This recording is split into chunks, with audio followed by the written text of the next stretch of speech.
ఊరిచ్చినట్లు ఇదేదో డిసెంబర్ 9 నాడే అప్పుడే చేసింటే అయిపోవు కదా.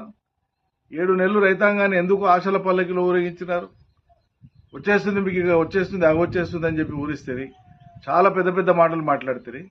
వాళ్ళు మీరు చెప్పేటువంటి మార్గదర్శకాల ప్రామాణికత తీసుకుంటే, పిఎంకేఎస్వైని కూడా ప్రామాణికంగా తీసుకుంటే, మీరు చెప్పే రేషన్ కార్డుల లెక్కను ప్రామాణికంగా తీసుకుంటే, మొత్తం ఉండేటువంటి 69 లక్షల పైచిలకు రైతాంగానికి సంబంధించినటువంటి సంఖ్యను మీరు వీలైనంత వరకు కుదించి ఇచ్చినామని అనిపించుకోవడానికి చేసేటువంటి ప్రయత్నాలేవి తప్ప నిజంగా రైతులకు మేలు చేయడం కోసం మీరు సంకల్పించలేదు, మీకు ఆ ఉద్దేశం లేదనేది అర్థమవుతోంది.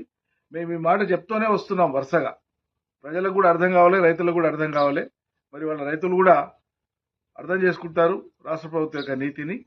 సరైనటువంటి సమయంలో రైతులు ఏ రకంగా స్పందించాలో ఆ రకంగా స్పందిస్తారని చెప్పి నేను అనుకుంటున్నాను.